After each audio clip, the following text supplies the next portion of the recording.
Um copo de Red Pill, Alexandre Costa. Este não é um audiobook ou narração da obra. É uma análise onde faço reflexões e dou meus pontos de vista ou comentários pessoais, a partir de comparações para com a cultura, política do dia ou eventos atuais, mas que porém não substitui ou dispensa a necessidade da leitura da obra no seu todo. O autor é escritor, editor e pensador das questões geopolíticas e da nova ordem mundial. Traduziu sua visão de mundo em excelentes e brilhantes obras, já consideradas referências no tema da política e da geopolítica global, que são livros como Introdução à Nova Ordem Mundial, Bem-vindo ao Hospício, O Brasil e a Nova Ordem Mundial, dentre outros. Nesta obra, Alexandre Costa estende o debate para abranger eventos, mudanças e personagens que vão se introduzindo no cenário global e influenciando os players mundiais. Isso inclui novos personagens como instituições, corporações e novas indústrias como da tecnologia, as Big Techs. E para aclarar essas questões, este livro foi escrito em forma de artigos, que versam desde questões como a liberdade de expressão até o transhumanismo. E a bem da verdade, se tivéssemos de definir numa frase a obra de Alexandre Costa, eu diria que é uma guerra pela realidade. Isso é uma batalha para que a realidade seja dita e seja vista, seja exposta, expressada em lugar da mentira, da desinformação, da lavagem cerebral coletiva, da pseudo-alegação de combate às fake news ou combate ao crime de ódio ou das milícias digitais. Tudo, na verdade, uma doutrinação psicológica para suprimir a realidade, em troca de uma ilusão coletiva, de uma ilusão globalizada, de uma visão pós-comunista, tecnocrática, ou erliana, ou made in China. E nesse sentido importa que fique claro que a nova ordem mundial não é uma teoria conspiracionista, mas uma conspiração real e fatídica, e que se faz claro e aberto, ainda que se use outros nomes, Grande Reset, Novo Normal, Objetivos de Desenvolvimento Sustentável, Economia Verde, Mudanças Climáticas ou qualquer dessas coisas. Todas essas expressões são parte de um mesmo intricado projeto globalista que envolve metacapitalistas, oligarquias financeiras ou industriais, banqueiros, grandes corporações do Vale do Silício e, é óbvio, muitos tomadores de decisões no campo da política. E esta obra, por conseguinte, é o quadro exposto de toda essa trama. E como diz as escrituras, quem tem ouvidos para ouvir que ouça. E quem tem olhos para ver que veja. E sabiamente, então, o autor vai dizer que os fenômenos geopolíticos, manifestações sociais e culturais e até os dilemas cotidianos possuem elementos similares. Uma finalidade comum, por mais contraditórios que possam, a princípio, parecer. Trata-se do ponto em que todos esses aspectos combinam-se na pretensão de gerar ou de construir uma nova sociedade, uma nova civilização. E a cada momento, também dilucida ele, esses pontos ficam mais conectados e aparentes, e o próprio evento da Covid-19 culminou por catalisar e convergir a uma mesma intenção e direção, coisas que pareciam serem muito distintas e até secundárias, encaixando tudo isso como partes de um mesmo sistema de coisas. E agora, mais ainda, torna-se evidente a aparência do monstro, do grande Leviatã moderno. E não por menos, a esse conjunto de fatores Alexandre Costa chamará de Era do Engano, porquanto, para perpetrar todos esses esquemas, é necessário um enorme véu de engano estendido sobre as pessoas. E isso, como não podia deixar de ser, passa pelo ciclo de informações da grande mídia e dos meios de comunicação em geral, que numa definição ampla busca distorcer a realidade e soterrar a verdade. E com isso, mudar a percepção dos fatos e adestrar as massas para que absorvam e creiam nas vozes oficiais difundidas nos canais públicos da opinião oficializada, que estão no mainstream acadêmico, jornalístico e também dos setores da juristocracia, por assim dizer. E isso tem nome, um termo ou definição ainda mais preciso. Se chama, da ótica do autor, de politicamente correto, ou de ideologia do politicamente correto, que, a seu ver, é um sistema ou forma de adestramento psicológico coletivo, que visa tirar o eixo da realidade, trocando o objetivo pelo subjetivo na linguagem, de tal que, segundo o autor, A própria descrição da realidade se tornou algo quase impossível de ser feito. Isso porque a linguagem dos meios de informação atuais apropriaram-se de vocabulários, interpretações e simbologias que evocam o patrulhamento da parte daqueles grupos politicamente corretos, contra os que não se encaixam nos tais padrões aceitos da fala e também do pensamento.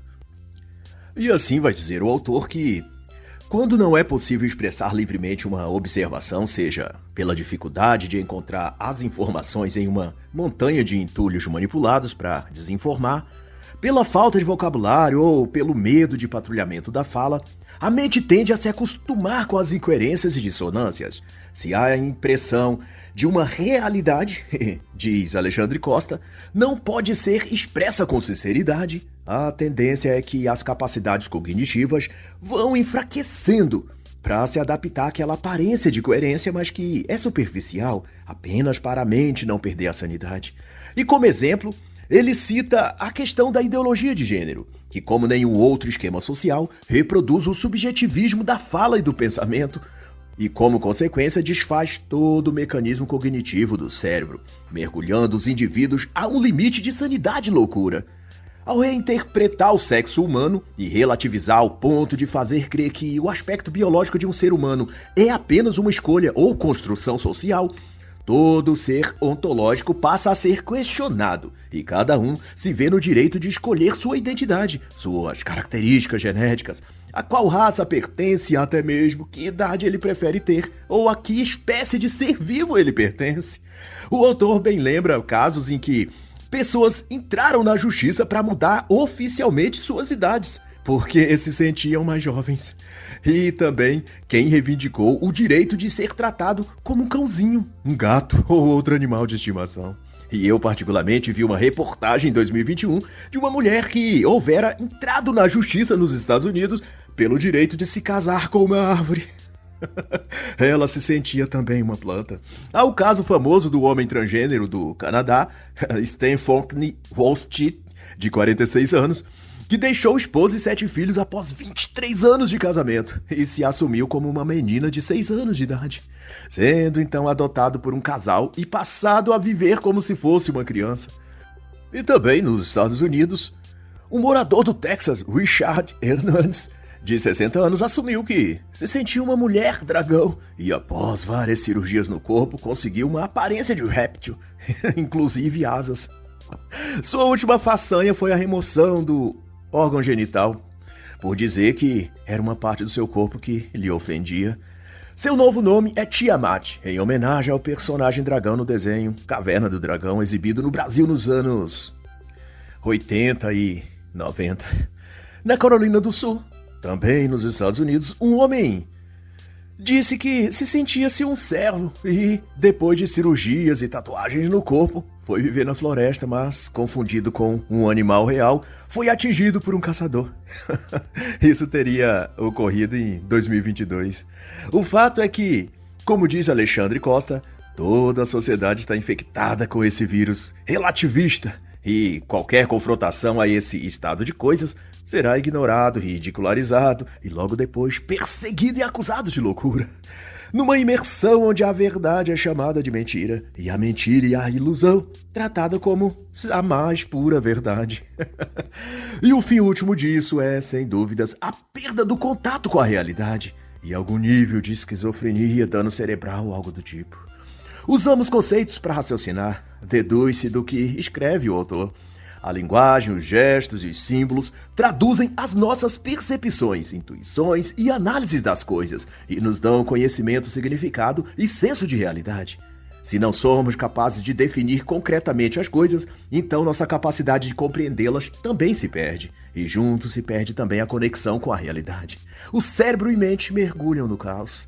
E Alexandre Costa vai então chamar a atenção para o que ele chama de mentalidade burocrática, que, segundo a questão em si, deriva do enfraquecimento da virtude da coragem e que foi colocado à prova nos eventos da pandemia do Covid-19, operada como ferramenta de engenharia social, a fim de influenciar não apenas decisões e comportamentos, mas também ideais e sonhos, e destes os sentimentos e valores, que por sua vez formam o senso moral dos indivíduos.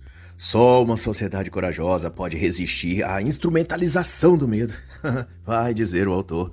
E o medo, também dirá ele, costuma ser usado como ferramenta de implantação de iniciativas totalitárias. Exatamente o que ocorreu ou vem ocorrendo desde a pandemia chinesa de 2019 em diante.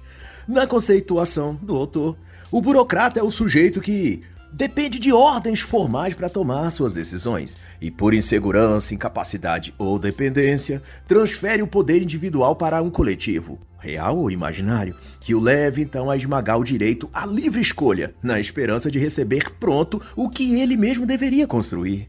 Assim, a mentalidade burocrática se constitui no conjunto de ideias e desejos difusos baseados na insegurança, na dependência, no fortalecimento de aparatos de controle, coisas que só são acatadas ou até desejadas por uma sociedade que perdeu a coragem, ou seja, que se tornou refém do medo. Isso é uma sociedade covarde. A mente burocrática, então, é fruto do medo e, portanto, gera travamentos psicológicos, como impedir a criatividade, a espontaneidade e o desenvolvimento humano. Isso porque o medo bloqueia, adestra, limita e faz o ser humano esvaziar-se do livre-arbítrio, tornando-o apegado a formalismos, fingimento, hipocrisia. Alguém aí conseguiu ver algumas dessas declinações de caráter durante a pandemia do SARS-CoV-2? Alguém viu isso nas atitudes de governadores e prefeitos? Ou mesmo no comportamento dos vizinhos, vigiando e denunciando que quem eles julgavam desobedecer a tais medidas sanitárias? E isso pode ser resumido no seguinte dizer de Alexandre Costa, de que a mentalidade burocrática produz uma mediocridade invejosa, que alimenta por sua vez o formalismo e daí o ressentimento e a mágoa. A seu tempo, esses sentimentos negativos vão se unir a instrumentos ideológicos e serão utilizados numa agenda totalitária. E nesse particular, vou então recomendar a brilhante obra As Origens do Mal, do excelente autor Fábio Blanco, que tem muito a dizer sobre esse quesito. E segundo a mesma linha de raciocínio sobre controle social e engenharia social, Alexandre Costa diz que todo controle social depende de uma predisposição instalada no imaginário coletivo. Isso significa que, para uma sociedade ser controlada, o povo deve estar previamente disposto à servidão. E é exato essa mentalidade de servidão que tem sido chamada de servidão voluntária e está na base de tudo que vimos ocorrer, sobretudo durante a pandemia chinesa, desde 2019. A submissão mental se evidencia por uma apatia emocional, circunscrita por um discurso politicamente correto, autoalegado, científico, humanitário, igualitário. De assim que o hábito da servidão decorre do estímulo exacerbado que os representantes políticos e os jornalistas, dentre os principais, fomentam no público comum, modelando e remodelando o sentimento de autodepreciação, de impotência e de inação, que por diversos fatores acabam morando dentro das pessoas. E a deixa é que quanto mais servil e obediente o povo é, mais seus líderes políticos se sentem estimulados a oprimir e escravizar esse povo, por meio de leis mais rígidas e regulações muito mais opressivas. Tanto porque essa escalada autoritária dos governantes é justificada sempre por uma narrativa coletivista, de que se está corrigindo ou reparando alguma injustiça histórica contra alguma minoria, ou agindo em função da igualdade social e essas coisas. E a seu tempo, esse é o grande drama, a servidão voluntária se transforma em reflexo automático, onde as massas passam a agir no piloto automático, no que diz respeito a seguir, obedecer e crer no que dizem e determinam a classe política e mediática. E sobre essa predisposição ou fetiche pelo autoritarismo demonstrado pelos políticos e governantes desde a pandemia e das medidas sanitárias, Alexandre Costa denota que isso vem de uma mentalidade autoritária, que se pretende intervir em todas as áreas da vida humana, e isso por meio da presença cada vez maior do Estado. E foi sob essa mentalidade que a vida das pessoas foi transformada sem qualquer discussão ou debate. Durante e sob o pretexto da pandemia do Covid-19, como diz Alexandre Costa, e mais ainda ele reverbera que o autoritarismo só prospera em um terreno e ambiente burocrático onde a sociedade esteja infantilizada. Na burocracia, todas as condutas são registradas, catalogadas, aprovadas e sancionadas por um órgão público. Exatamente, isso eu dizendo e não o autor, como ocorreu durante a pandemia. As pessoas foram trancafiadas em casa e só podiam sair para onde as autoridades políticas permitiam. Houve governadores que chegou a determinar o que a população podia ou não comprar nos supermercados. Cito o caso do então governador Eduardo Leite, do Rio Grande do Sul, em março de 2021, sob pretexto de reduzir a circulação de pessoas nas ruas. Na outra ponta, a infantilização da sociedade também favorece o autoritarismo político-ideológico, porque justamente remete a tais burocracias autoritárias a decisão e o aval para implantar todo tipo de opressão, sob a desculpa de estarem cuidando ou protegendo o povo. E o povo, assim como crianças, se sentem indefesos ao ponto de querer e até clamarem por tais medidas oprimentes. Pois afinal, crianças precisam serem cuidadas, né? De quem resolva as coisas por ela, de adultos que lhe deem segurança e conforto emocional, e a esperança de que tudo ficará bem no final. Não é isso que uma criança deseja? E dessa mistura de burocracia e infantilização, nasce o ambiente perfeito para oportunistas totalitários, que irão, por sua vez, instrumentalizar o pânico gerado pelo medo que a grande mídia injeta nas massas para alcançar objetivos mesquinhos de poder ou projeto político. E de acordo com o autor, crises, sejam políticas de saúde, sociais, econômicas, possibilitam isso mesmo, a concentração de poder. Por através das crises, o medo, a insegurança e a opressão podem ser propagadas na sociedade. E ao gerar estas coisas, instabilidade, caos social e desordem, figuras autocráticas e megalomaníacas podem ascender ao poder ou se perpetuar nele. Agora eu falando e não Alexandre Costa, não vimos homens públicos exatamente utilizando dessas premissas para se elevar politicamente, como João Dória, Zema, Omar Aziz, Renan Calheiros, Rui Costa, Edinho Silva de Araraquara. Controlar as condutas, monitorar o comportamento, solidificar nas pessoas um pensamento de massa, ou no mínimo de enxame, para citar a obra de Byung-Chul Han. Enxame Perspectivas do Digital é a obra de Chul Han, qual eu deixo inclusive a indicação. Tudo isso vimos a exaustão durante a pandemia, mas seguindo adiante, no capítulo Crise e Controle, o epíteto que abre a reflexão é a fala de David Rockefeller sobre que precisavam apenas do motivo certo, da grande crise, né, como ele diz, da crise certa para reiniciarem a tal nova ordem mundial. Que, segundo Rockefeller, as próprias nações implorariam por ela.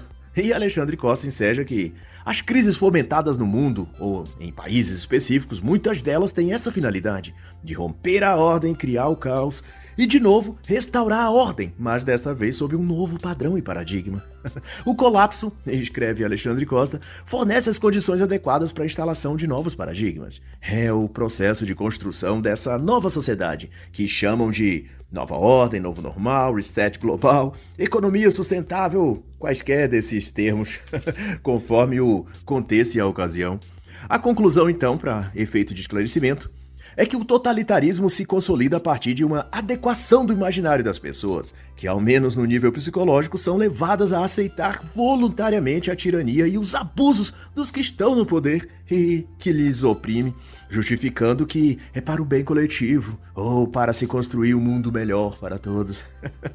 E concomitante a essa prática, como visto, a acomodação, a covardia, a apatia da parte da população gera um estado de infantilização, que alimentará a vontade de poder do tirano, que em resposta dará a essa sociedade cada vez mais opressão, mais leis, mais regulamentos, num loop sem fim, que se retroalimenta perpetuamente até resultar no estado doentio dessa sociedade, onde passam a ter prazer na servidão e no castigo, apaixonam-se pelo verdugo.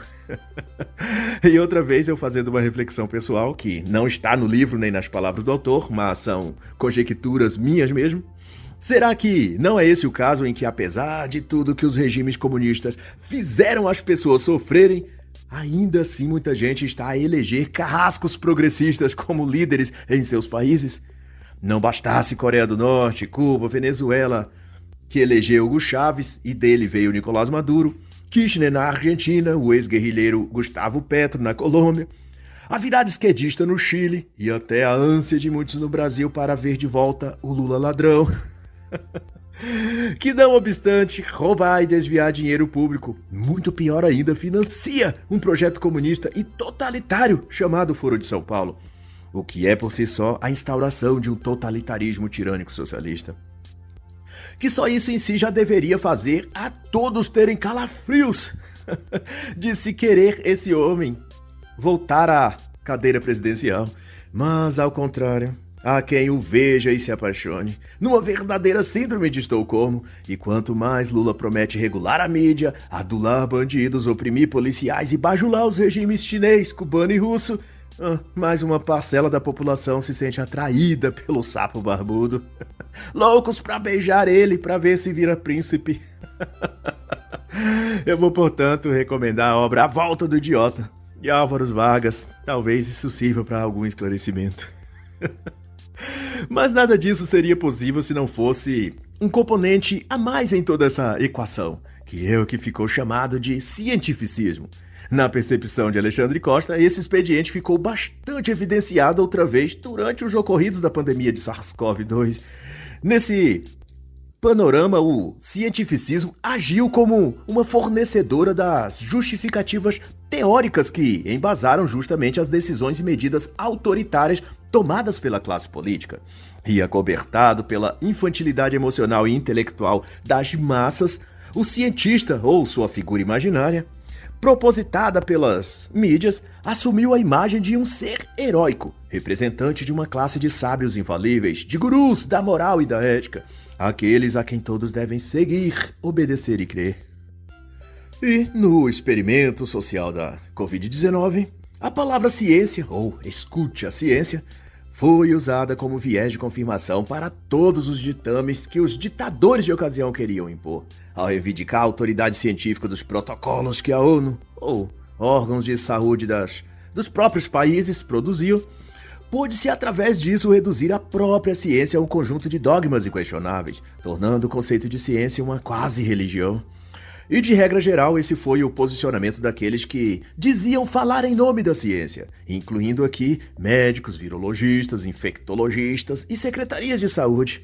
Muitos desses devotaram a tal ciência uma fé religiosa, e por se tornarem eles os profetas dessa sua religião, também exigiam dos neófitos, o público em geral, a mesma fé cega e devoção. E quem assim não o fizesse era excluído do debate, era excomungado, para manter nesse caso a linguagem religiosa. Não é preciso, então, muito esforço para conceber que essa postura engessou ainda mais a mentalidade das pessoas, prendendo-as numa camisa de força ideológica, onde não se permitia sequer discutir ou questionar ou propor nada de diferente da opinião ou interpretação científica que os órgãos de imprensa reforçavam que tínhamos de crer e de prestar veneração. A maior delas, a OMS. E o resultado? A mente coletivizada que se tem hoje, onde todos se apressam e se orgulham de agir e pensar em bando. Todos repetindo os mesmos jargões e os mesmos cacuetes verbais, todos adorando a mesma imagem da besta ciência, só que apesar do nome, não se trata de ciência, mas de uma seita religiosa e ultra radical, que expulsa do ambiente social da opinião pública quem discorda das conclusões oficiais, que são transmitidas ao povo pelos missionários jornalísticos dos tempos, das redações de jornal, na TV, redes sociais, internet, rádio. Intrínseco nisso, também importa dizer, está implícito todos os elementos do totalitarismo. Basta então que se entenda que o endeusamento da ciência, ou chamado cientificismo, é um pântano maldito, do qual pode emergir todos os tipos de monstros, censura, prisão sem cometimento de crimes, cerceamento da fala, bloqueio de contas bancárias, proibição de ir e vir, lixamento moral, a partir de estudos, dados, pesquisas ou inúmeros argumentos em nome da ciência, tudo passa a ser permitido e a população se torna refém de um molde mental infantil e dependente, se comportando como um devoto religioso, dizendo somente sim e amém para tudo isso.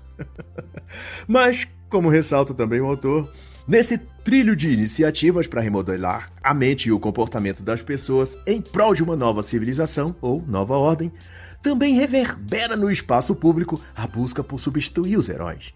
Mudar os conceitos de heroísmo desde o cinema a aspectos da vida prática e real.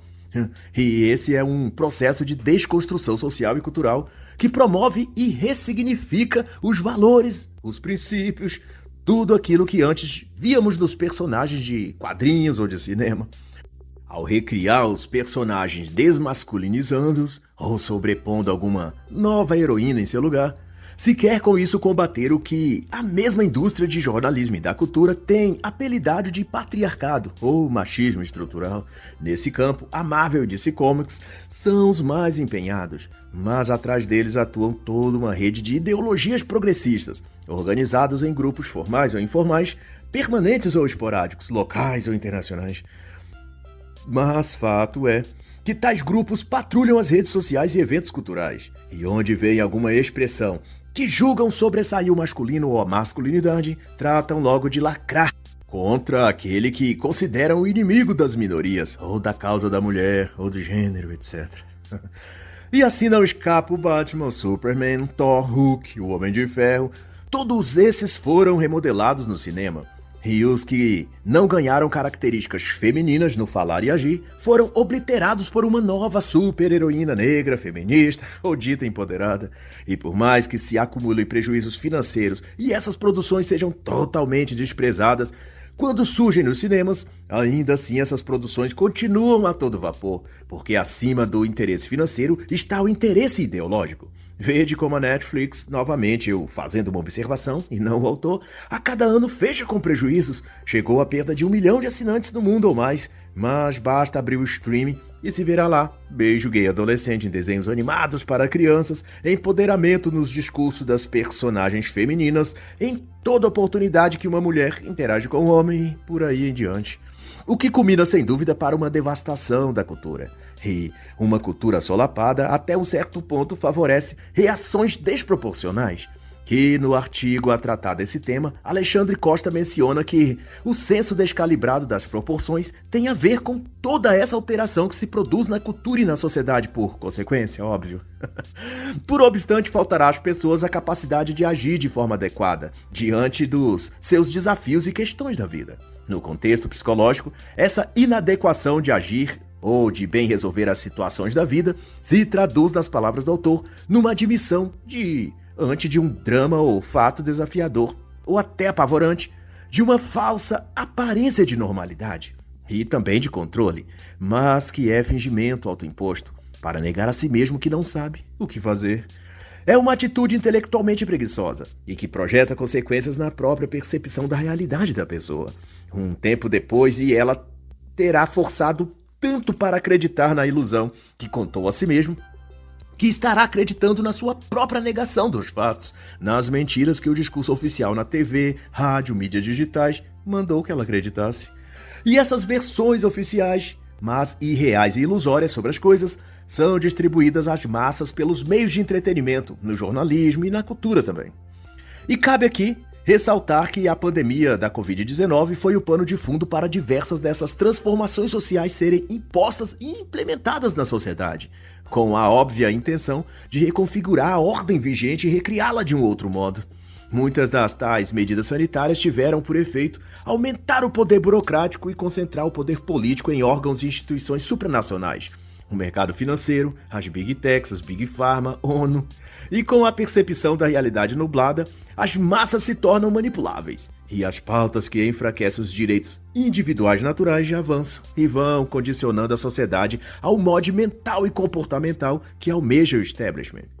E, estendendo o debate, Alexandre Costa vai discorrer do cenário global, do quanto todas essas transformações também se operam no espectro internacional. E a primeira coisa que ele observa é a atuação de uma agenda globalista que vem sendo nomeada de governança global. Por trás desse bastidor, forças antes pensadas serem até opostas, como comunismo e liberalismo, socialismo e capitalismo, abraçam-se e se revelam fazerem parte de um mesmo mecanismo ou instrumentos de poder. E para coadunar sua assertiva, ele cita que, embora nas cenas aparentes, David Rockefeller seja um capitalista e liberal inveterado, foi quem mais do que ninguém ajudou a consolidar o sistema chinês e a perpetuar seu modelo geoeconômico e geopolítico. Embora em seu discurso, Rockefeller e meta-capitalistas enalteçam as liberdades que o capitalismo econômico possibilitou ao mundo, esses banqueiros e investidores financeiros patrocinam o formato político e econômico de coletivismo da China moderna, onde a população chinesa comum não consegue usufruir das tais liberdades que o capitalismo supõe. A verdade é que, desde há muito, há nos bastidores globais uma relação promíscua entre os comunistas e os super ricos. E quanto mais ricos ficam os ricos, mais dinheiro eles dão para as ditaduras coletivistas, como as comunistas ou alguma versão similar. E Alexandre lembra ainda que o próprio Manifesto Comunista foi encomenda de uma rede de magnatas ricos capitalistas chamada de Liga dos Justos. E também a criação da União Soviética em 1917 foi fortemente financiada por banqueiros europeus. David Rockefeller, voltando-se a ele, nunca negou sua simpatia pelos ideais fabianos, que é a linha branda dos revolucionários socialistas. Isso está inclusive bem expresso em sua tese de doutorado de 1940. E o autor dirime ainda que, em boa parte, a dicotomia banqueiros versus comunistas, ou capitalismo versus socialismo, tem sido usado de modo dialético, como tese mais antítese, que é igual a síntese. Soros, por exemplo, multimilionário e capitalista, é um dos maiores financiadores de ONGs e institutos de agenda progressista no mundo todo. E, como é praxe, fica o bordão muito bem elaborado por Alexandre Costa. Em caso de dúvidas, sempre presuma banqueiro. E no ponto seguinte, Alexandre também destaca a ascensão do fenômeno denominado globalismo, que, por efeito, é o carro-chefe das graves mudanças e profundas transformações que se operam no mundo desde agora. O globalismo, por conseguinte, é uma terminologia para explicar uma conjuntura de ideias, propostas e iniciativas subentendidas de teor progressista e totalitário, mas comandado por certas elites endinheiradas, para promover também seus próprios interesses em obter mais poder, mais controle e mais riqueza. Dito de outra forma, o globalismo é uma receita global, que mistura elementos marxistas e metacapitalistas para avançar uma ideia de construir uma nova civilização, totalmente adestrada e domesticada psicologicamente, politicamente e economicamente. E dentro desse escopo de globalismo se evidencia a ação de organismos internacionais, que planeiam justamente alicerçar o projeto desse tal novo mundo, ou nova ordem, sendo, dentre outros, OMS, ONU, Unicef, Unesco, OMC, todos desdobram-se em recursos e influência para fazer impor uma agenda globalista sob facetas mais ou menos explícitas, conforme o momento e lugar, mas que abrangem sempre as ditas pautas da esquerda: a agenda de gênero, o ambientalismo, o ativismo judicial, liberação das drogas, sexualização infantil, pró-feminismo, proibição das armas. É claro que, como parte dos idiotas úteis, boa parte da grande mídia faz muito esforço para confundir o público, misturando-se os dois conceitos, globalismo e globalização, e fazendo parecer que os que apontam para o globalismo são teóricos da conspiração, malucos. Mas isso é parte da estratégia de dissuadir as massas para que não vejam o óbvio e sejam cegos ao ponto de não enxergar o que está diante deles. E, se caso enxergarem, sejam covardes o bastante para negar o que seus olhos veem. E para esclarecer, Alexandre explicita de uma vez por todas que o globalismo é uma ideologia totalitária, cujas iniciativas sempre provocam o fortalecimento do poder do Estado e de organismos internacionais, o enfraquecimento das soberanias nacionais e direitos individuais e a concentração dos mercados mais rentáveis nas mãos das grandes corporações multinacionais. Mas conforme se depreende de toda a assertiva que faz o autor, é de que o grande trunfo do globalismo é sua capacidade de abstrair-se ao ponto de operar na sociedade sem ser identificado, de modo que seus efeitos podem ser sentidos e ao mesmo tempo sua existência negada. E para aqueles que ainda confundem em que pontos globalismo e globalização convergem e coadunam a mesma agenda, o autor pontua que ambos fenômenos correm em paralelo e atuam em conjunto para o mesmo fim: A globalização, em vias de fato, geralmente é usada como instrumento de aceitação do globalismo. Isso é, as nações que rejeitam as recomendações da OMS, ONU, OMC ou quaisquer dessas agências globalistas acabam sendo punidas com sanções econômicas. Na prática, os países soberanos que não aceitarem mudar seus valores e até suas leis para aderirem aos pressupostos do globalismo acabam sendo retalhados economicamente, que é um ponto já correspondente a comércio, serviços, ou seja, que diz respeito à globalização. Mas vale outra vez destacar que nada disso seria de fato possível sem o trabalho que a mídia fez desde sempre. A dita imprensa, ou jornalismo de opinião, ou mídia mainstream, como alguns também chamam, atua perseverantemente para moldar ideologicamente a mentalidade do público que consome suas notícias, de modo que cause uma ruptura psicológica, ao ponto das pessoas não identificarem mais entre verdade e mentira. E então, quando esses organismos globalistas expressam alguma resolução, opinião ou recomendação, todo o público acostumado a crer e acatar o que a mídia diz vai se posicionar exatamente da maneira e como a mídia lhes disser. Nas palavras do autor, ele vai dizer que de veículo de informação, a mídia se tornou um aparato de formação. Rompeu com sua finalidade original e passou a exercer algo que ocorre em governos totalitários, a formação de opiniões e de personalidades. E sendo assim, a grande mídia funciona como porta-voz de um sistema de controle que se estende agressivamente sobre as pessoas e os direitos individuais das pessoas. E tudo para construir um ambiente de governança global, com leis e regulamentos que controlam condutas e palavras, e sobreeleva os organismos internacionais e a hegemonia das megacorporações. E por isso mesmo, prestigia e divulga tudo que pode vulgarizar a sociedade brasileira, tomando para isso o uso da indústria do entretenimento, novelas, programas de auditório, reality shows e tudo mais o que distorce e polui o imaginário das pessoas. E sob o comando de tudo isso estão as Big Techs, atuando como maestro desse show macabro da mídia, das corporações internacionais, da classe política, da elite financeira. E mais ainda, faço minhas as palavras do autor, a mídia mainstream representa o que há de pior no Brasil. Os quadros de destaque na grande imprensa se resumem à desinformação calculada, distorções generalizadas e mentiras dissimuladas. E nisso tudo, só o conhecimento e a fé em Deus pode nos iluminar, de modo que deixo, por encerramento, as palavras do mestre Olavo de Carvalho. Se a sua ânsia de compreender não for maior que a sua ânsia de agir, a sua ação será sempre incompreensível. E assim, encerro a análise da obra Um Copo de Red Pill, de Alexandre Costa.